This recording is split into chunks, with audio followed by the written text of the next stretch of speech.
Uma mãe vive isolada com seus filhos gêmeos em uma casa no meio da floresta. Samuel é pragmático, Nolan é sonhador e a mãe faz de tudo para proteger os filhos. Olá, meu nome é Marcos Debona, esse é o canal Não Contém Spoiler e hoje nós vamos analisar o roteiro de Não Solte. O roteiro foi escrito por Casey Coughlin e Ryan Grasby e o filme foi dirigido por Alexandre Arra e produzido pela Halle Berry, que também protagoniza o filme. Esse filme está entrando nos cinemas dia 7 de novembro de 2024, então esse vídeo não vai ter spoilers. Mas se você quer uma análise mais aprofundada e com spoilers, o Marcos vai fazer isso na próxima live, que não é mais quarta-feira, é segunda-feira. E vai ser dia 11 de novembro, às 19h30. E até lá, dá tempo de você assistir ao filme.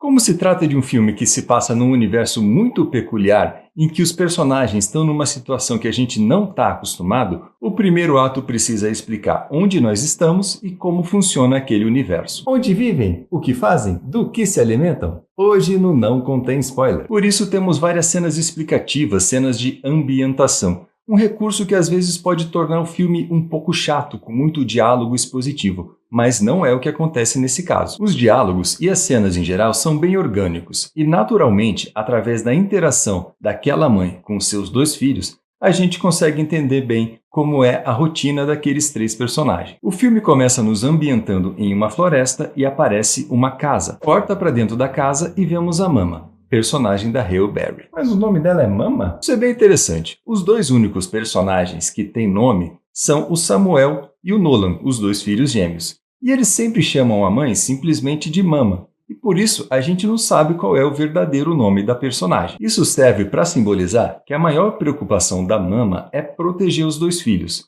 Ela se tornou aquela mãe super protetora e é muito rígida com as crianças. Às vezes ela é bem chata, mas isso tem que ser assim até por causa da situação constante de perigo que os três personagens enfrentam. Então a mãe praticamente se anula diante dos filhos. Inclusive, durante o filme, ela toma uma atitude que demonstra muito isso. Por isso, simbolicamente, a personagem não tem nome. Na dinâmica entre os três personagens, a mãe é a líder e os filhos ocupam ali o mesmo status. Como assim o mesmo status? A mesma posição na hierarquia entre os três personagens, até porque são dois irmãos gêmeos, porque se um fosse mais velho, seria natural ele exercer uma certa liderança sobre o mais novo. Mas eles têm a mesma idade, e quando isso acontece, o roteiro precisa diferenciar os dois personagens. Tipo nós dois aqui, ó. A gente não tem nada a ver um com o outro. Por isso eles têm características bem diferentes. O Samuel é comportado, pragmático, disciplinado, obediente. Aliás, o Samuel é bem parecido com a mãe. E o curioso é que a mãe teve que passar por um processo de amadurecimento para ficar desse jeito. Ela mesma diz que antigamente ela era mais parecida com o Nolan. E como ela teve uma juventude problemática, ela parece querer castrar o Nolan para que ele não cometa os mesmos erros que ela cometeu. Na verdade, ela tem medo que o Nolan, por ser um pouco mais rebelde, acabe desequilibrando aquela harmonia que existe entre os três personagens. Falei que ela era uma chata? E o Nolan é bem mais legal que o Samuel. Ele é mais relaxado, mais sonhador, mais rebelde, gosta de animais e ele é mais artístico. Tanto que ele gosta de ouvir música e de desenhar. Isso é notado até no corte de cabelo dos meninos. O Samuel tem o cabelo mais curtinho, mais comportado, e o Nolan tem o cabelo mais comprido. Tipo, o Samuel é de exatas e o Nolan é de humanas. É tipo isso. Tipo, você é o Samuel e eu sou o Nolan. O mais importante é que eles têm uma visão de mundo bem diferente. Isso vai ser usado de uma forma bem inteligente pelo roteiro. Mas isso não quer dizer que eles sejam inimigos. Eles são irmãos, né, gente? Então eles têm as suas briguinhas, as suas implicâncias, mas no fundo eles se gostam. Eles são parceiros, que nem a gente, né, Marcos? E a gente pode perceber essas diferenças logo no começo do filme. A mãe entra no quarto para acordar os meninos e fala que eles têm 10 minutos para se arrumar. O Samuel logo se levanta da cama e vai fazer flexão de braço. E o Nolan fica lá deitado, de boas, olhando para o teto. O primeiro ato continua mostrando a rotina da família. Eles cumprem uma espécie de ritual religioso, fazem um tipo de oração e saem para caçar. E eles têm que ficar o tempo todo presos a uma corda, porque se eles se soltarem, de acordo com a mãe, eles podem ser tocados pelo mal. Ah, mas que mal é esse que ela está falando? Desde o começo, a Mama é atormentada por fantasmas do passado. Umas pessoas que parecem zumbis. Ela diz que o mundo como a gente conhecia acabou. E eles têm que fazer de tudo para se proteger dessa ameaça que ela chama de o mal.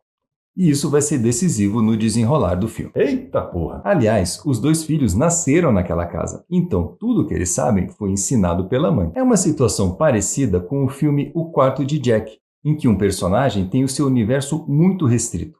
E não é mera coincidência que a mãe do Jack não tenha nome, seja conhecida apenas como Ma. E as crianças? Também vem fantasma? Parece que não, mas aí o filme deixa uma dúvida na nossa cabeça.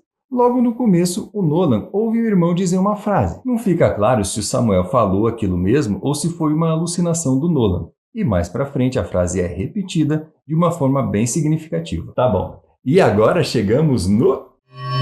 Não. Ué, tá aí uma característica que eu tenho notado cada vez mais em filmes de terror psicológico. Inclusive em dois filmes que já foram analisados aqui no canal. Não Fale o Mal e Pisque Duas Vezes. A situação vai ficando cada vez mais tensa. Mas não tem aquele evento pontual que muda significativamente a vida dos personagens. Mas não tem um evento que desencadeia o segundo ato? O filme é dividido em capítulos. O primeiro se chama The Rope is Your Lifeline, traduzindo, a corda é a sua salvação. E tem um duplo sentido aí, porque line significa linha, então a corda é como se fosse uma linha que liga os três personagens à casa. E o segundo ato começa no segundo capítulo, que se chama Como Vou Alimentar Minhas Crianças. A família passa por um período de escassez e fica cada vez mais difícil conseguir comida. E a gente sabe que quando isso acontece num filme, é porque o bicho vai começar a pegar. Daí, o Nolan fica cada vez mais questionador e entra em conflito com o irmão e com a mãe. Mas eu vou parando por aqui, porque esse vídeo não vai ter spoiler. Então, pessoal, por favor, prestigiem a live que eu vou fazer dia 11 de novembro, às 19h30, analisando o roteiro desse filme com spoiler. E se você gostou desse vídeo, dá um like, clica no sininho e se inscreve no canal, porque senão você vai ficar preso numa casa e vai ficar enxergando fantasmas por todos os lados. Até o próximo spoiler.